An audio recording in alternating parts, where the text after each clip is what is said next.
Welcome to another episode of Purpose Today. I'm your host, Dr. April Dobson, and I'm excited that today we will continue our very special edition on resume rewrites, resume strategies that deliver results. I know on last week we left off with methods to stand out from other candidates, and today you're going to learn about how you can tailor your resume for opportunities and the essential components of an effective resume and so much more.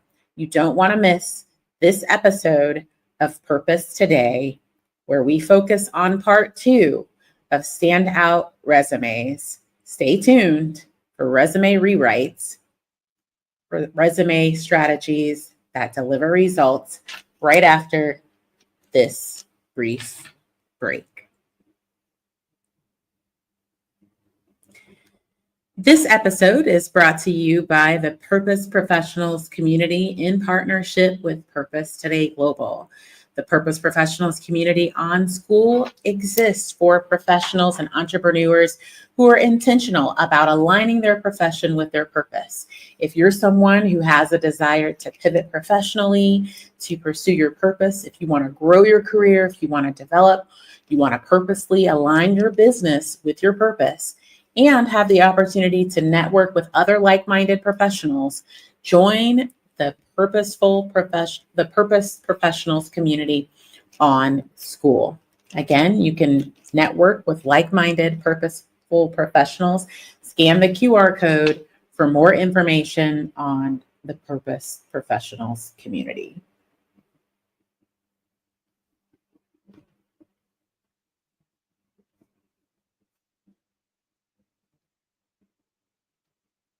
Welcome back. I'm excited that today we get to continue our series or our part 2 of Standout Resumes. So we're going to talk more about resume strategies that deliver results. So if you watched part 1, we talked about, just to give you a recap, some strategies to help you to craft a winning resume. We talked about how it's important to focus on your purpose-aligned outcomes, and you can use a nice acronym to help you to ensure that you're strengthening your resume or composing your resume by remembering to focus on the right information, ensuring that the appearance is attractive to those who are reading it, that you include the right keywords, that you highlight only the transferable skills that are relevant for your purpose-aligned outcomes, and that you ensure that in your experience, you're putting all accomplishment-based statements starting with an action verb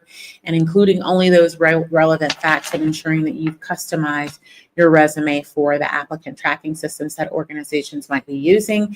And we talked about some methods that you could stand out from other candidates. So if you missed part 1, go back and watch episode 26, part 1, to ensure that you can get all of that valuable information that is available to all of you. So I want to pick up from where we left off last week. And so this week we're going to talk about start with the essential components of an effective resume. Now, a lot of you might know that it's important for you to ensure that your resume is easy to read.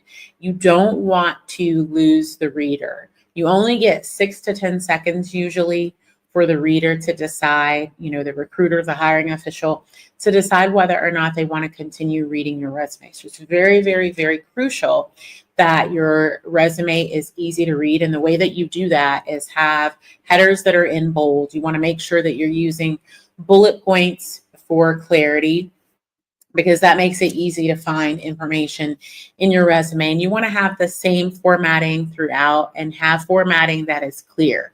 Now, some people make the mistake of trying to list accomplishments second or separately within a resume, and you don't want to do that. Your accomplishments and achievements that you have should be listed within the experience section and incorporated into the experience.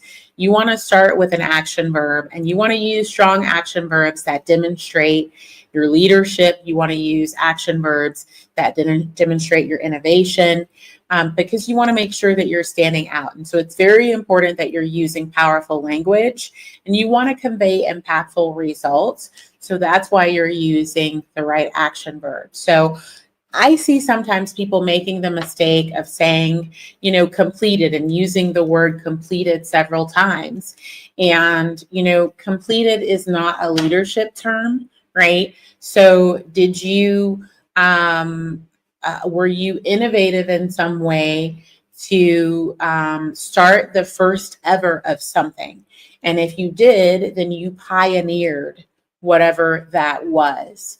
Instead of saying that you wrote something, authored is a better action verb to use, right? If you led initiatives, you can use the word led or oversaw or guided. These are all words that show leadership. And you want to make sure that you are diverse in the types of action verbs that you're using for your experience. And so that's very important because you want to show the impact that you brought to the table, right? If you enhanced a program, that might be a term that you can use for some of your action verbs. And then if you conducted audits, auditing a program is very important. So think about all of the things that you've done. Think about how you can demonstrate that from a leadership standpoint. And then I want to talk more about your achievements. You want to make sure that the achievements that you highlight in your resume, that you're showing measurable successes with both quantitative and qualitative achievements. So you want to talk about the numbers. If you were a budget analyst or you were a project management, what was the value of the entire budget that you oversaw or the project that you oversaw? Was it 5 million? Was it 15 million? Was it, 150K? You want to make sure that you're demonstrating as much quantifiable information and qualitative information as possible when you talk about your achievements. And anytime you could include numbers as a percentage or as a dollar amount or as a total number to show impact, you want to do that with your accomplishments. Now, again, every experience that you list in the experience section of your resume should have accomplishment-based statements showing achievements. Now, if you want to call out 2 or 3 specific achievements that you have from that experience, then you can maybe put a notable achievement section or a notable accomplishment section within that actual experience. So at the bottom of all of the bullets, if you want to put notable achievements or notable accomplishments, you can. But again, every experience that you list should demonstrate those measurable successes in both a quantitative standpoint and from a qualitative standpoint as well. So you want to talk about how did you help to save the organization money? How did you help to save the organization time? How did you increase the revenue for the organization? How did you streamline processes? Everything that will demonstrate that to showcase those measurable successes, you want to do that. Now, we talked on our part 1 about why it's important to only include the relevant experience that aligns with your purpose aligned outcome. So if you are looking for specific opportunities that align with your purpose, all of your experience may not be relevant for what you're seeking to do. So you want to make sure that you're tailoring your background and only focusing on the experience, the skills, the transferable skills that are relevant for the vacancy announcement for that purpose aligned position that you're applying to, right?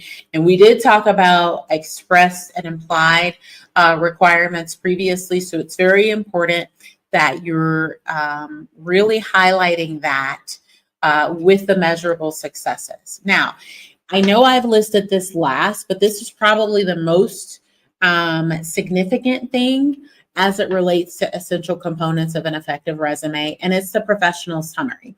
And the reason that I'm talking about it last is because I'm hoping that as we're talking about this, and hopefully you're taking notes as you're watching this episode, that you have a very strong, compelling professional summary, because that's the introduction of your resume. And it's one of the things that will allow the reader to be motivated to continue reading beyond that 6 to 10 seconds that you have. So you want to make sure that the summary that you write highlights the unique qualifications and accomplishments that you've achieved in your career that align with what you want to secure for that purpose-aligned opportunity, right? So it's very important. You want to be able to list the number of years of relevant experience, but you want to talk about what's key. Maybe in your career, you've been able to your most notable achievement was being able to save the federal government millions of dollars. I remember in my Air Force career, when I was stationed in Germany, some recommendations that I made were implemented, and it was able to save at that time the United States Air Force millions of dollars just by making, those changes that I recommended. So you want to talk about what is critical, what appropriately shows and demonstrates that you can provide solutions for the opportunities that are purpose aligned that you're applying to, and that your unique qualifications are also expressed in that summary as well. Now, it's very important that as you're tailoring your resume, that you're tailoring it to show your expertise, to show your successes, measurable successes that you've had. And so with doing that, it is necessary to customize your resume as needed to each application. Now, because of your purpose-aligned outcome, maybe there are multiple vacancy announcements that align, right? That match for you, that match your purpose-aligned outcome. So you may not have to necessarily customize the resume for those 3 opportunities that are very close in nature, but sometimes there's specific nuances to opportunities that do dictate that you do that. So you want to be introspective, be reflective before you apply for an opportunity, just to really examine what is it that you're hoping to achieve, what solutions can you bring to the organization, and how can you ensure that that's highlighted with your relevant skills, your relevant experience, your relevant certifications and degrees that you've obtained, and also ensuring that the right keywords are included, especially in the skills section, that the skills that you possess that are relevant for that particular purpose-aligned opportunity, that you're highlighting that. That is going to ensure that the hiring official or recruiter will give more time to reviewing your resume and consideration for you. Keep in mind that the purpose of a resume is to give you opportunities for an interview. The purpose of the resume is not for you to get hired, it's for you to secure an interview. So you want to make sure that you're highlighting the right information. And, of course, your resume will need to be tailored to the sector that you're applying to as well, because there's different requirements in the federal government than there are for nonprofit organizations or NGOs, and there's different requirements for private sector opportunities as well. So you want to make sure that you're tailoring your resume to align both with your purpose-aligned outcomes and match the requirements for the industry and, the sector that you're applying to. Now, I want to ensure that you avoid these mistakes. And I know that many of you might be familiar with these, but just over the years, throughout my experience consulting, throughout my experience as a CEO of organizations, HR organizations, and throughout my experience in government in HR, I had a lot of experience in staffing and recruitment in my federal career, both as a specialist and as a supervisory HR specialist in several different roles as a chief of both staffing and recruitment, and a chief of benefits, workplace, and workforce policy. And in looking at resumes from the standpoint of staffing and recruitment, there are a lot of things that I saw as mistakes. And even as looking at resumes, hiring individuals and making recommendations and looking at resumes throughout my career at a variety of federal government agencies and at a variety of organizations, I've seen some common mistakes that I want you all to avoid. And so in order to ensure that you avoid these mistakes, it's important for you to read your resume from top to bottom, left to right, right to left, and bottom to top, because this will allow you to catch some mistakes that you may not have otherwise caught because your resume is familiar to you. And you want to ask someone else to read it for you as well. And it's important that when you're sending your resume, you're sending it as a PDF and not as a Word document. So please avoid these common mistakes. So a lot of people have, spelling errors. And when you have errors of grammar and spelling in your resume, you actually lose credibility, and there's a negative impression that the reader will have of you. So as I said, read your resume from top to bottom, left to right, right to left, and bottom to top. And then also take a look at your resume, pull it up on a mobile device, on your cell phone, and look to see if it looks the same on your cell phone. Chances are, if you sent your resume as a Word document, it may not look the same on your cell phone as it looks on a computer. So you want to make sure you check that and make sure that you're sending the PDF file and not the Word file when you're applying for positions. It's important that you use the PDF file so that it doesn't change your layout or the characters or anything of that nature. It'll look the same if you send it as a PDF. I also want to encourage you to avoid generic statements. A big mistake that I see people make is that they take a job description and copy and paste it into their resume. You do not want to do that. You want to actually ensure that you're formulating each bullet and you're putting, like I said before, quantifiable and qualitative and quantitative information in your resume. And you want to make sure that you are customizing the information as we talked about before. Don't be generic with what you're putting, and don't use a copy and paste of your PD or position description. So the other thing that I want to say is that sometimes people who have prior military experience or people who have extremely technical roles, they are very complex with what's in their resume. And they also use acronyms and other jargon that may not necessarily be widely known. Keep in mind that even if you're applying for an opportunity that's in your industry and it's something that you've been doing for a long time, you also have to get through the ATS. Oftentimes an ATS is used before a human sees it. And then also keep in mind that usually the first line of review of resumes is not going to be the hiring official.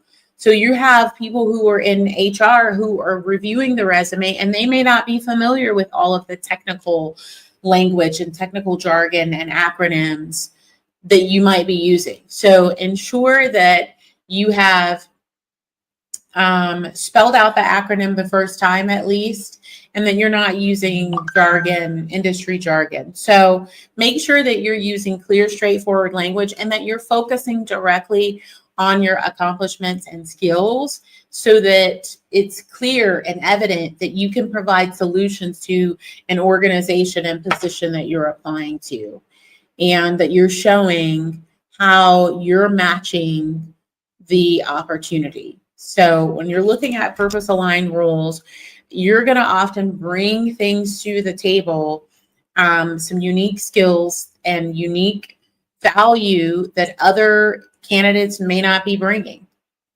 Again, you want to tailor your resume. I mentioned it before, but you want to identify the key skills that you have that match your purpose-aligned outcome. And when I talk about a purpose-aligned outcome, I'm talking about what you would be doing to align with your purpose. And it might be several different types of opportunities. You don't want to base it on the title, because the title isn't what matters, it's what you're going to be doing.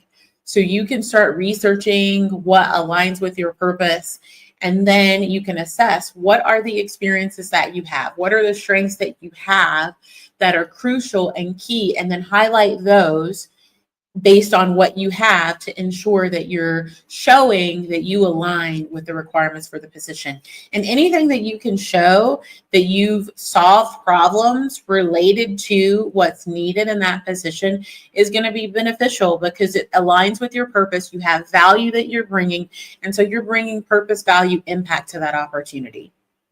Now, again, don't copy and paste information from your job description that you've had in the past, and don't copy and paste certainly from job descriptions for opportunities that you're applying for.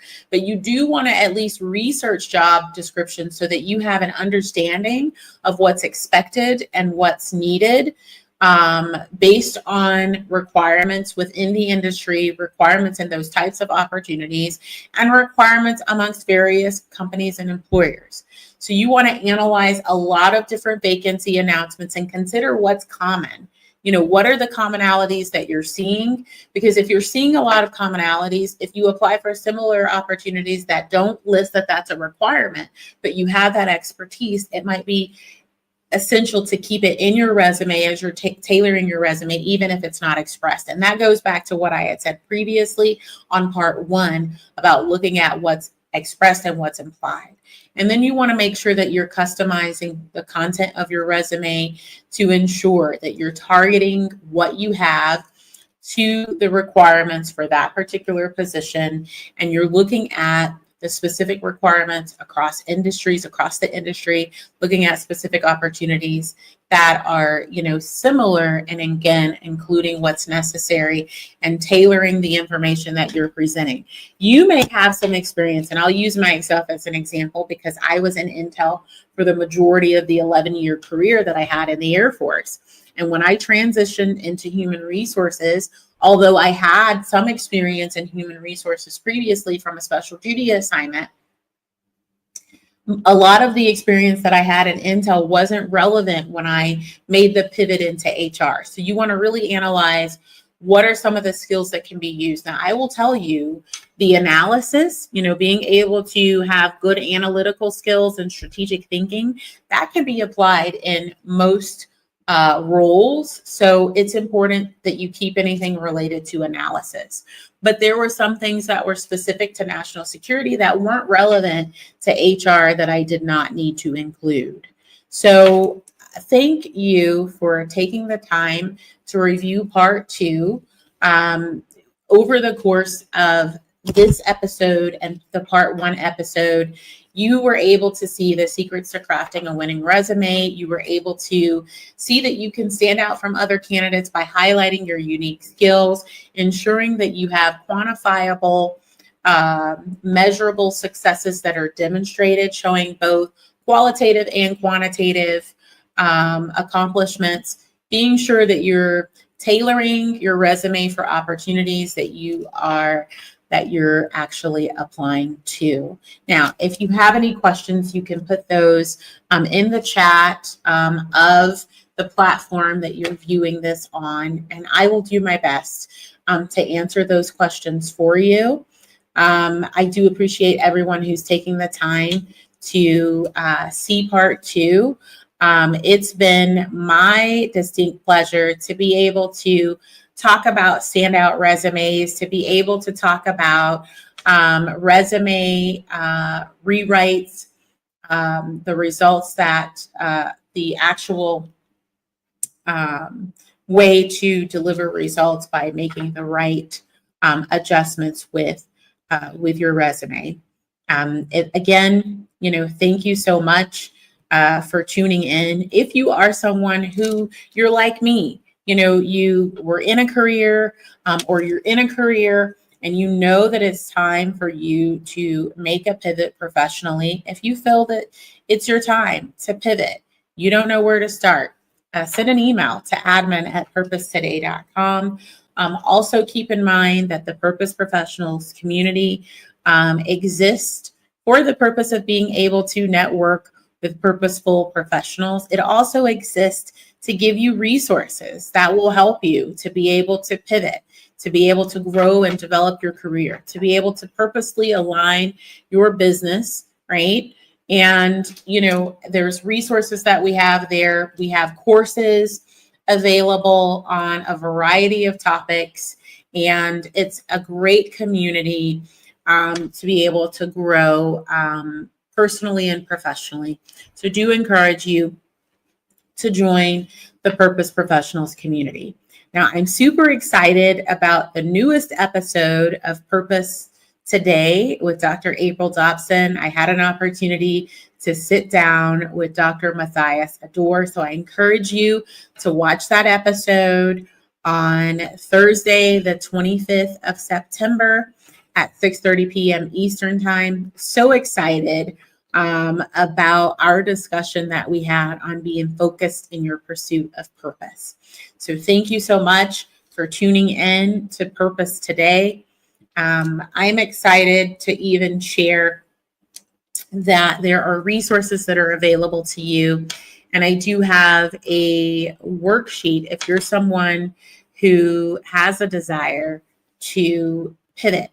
You want to pivot professionally.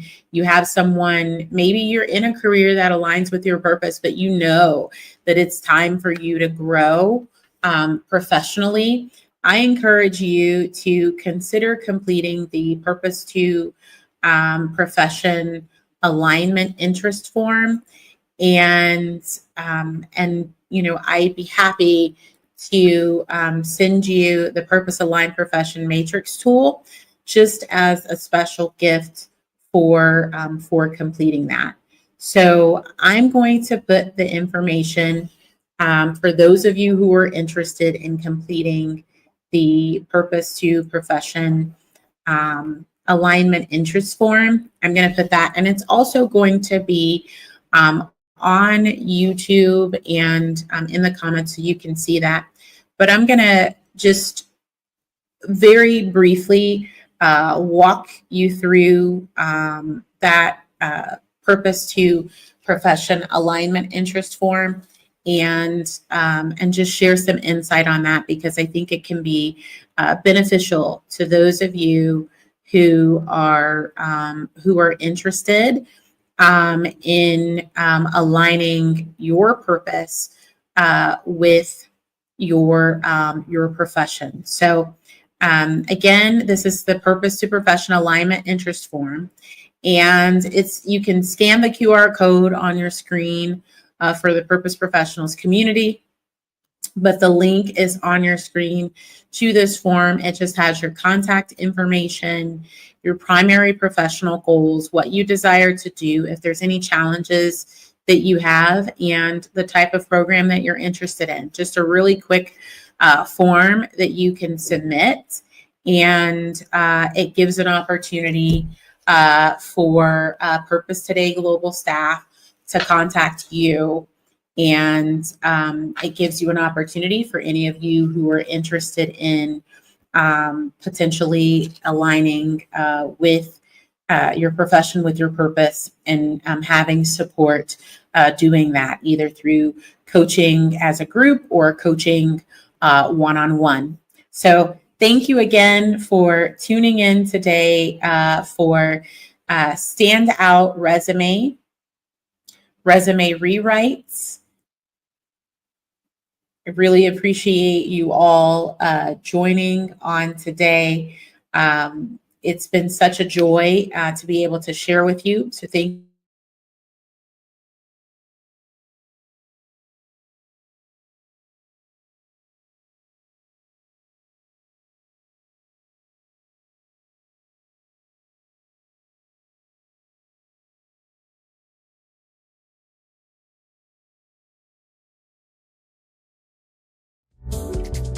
Yes, adore. So much for tuning in. A wonderful week.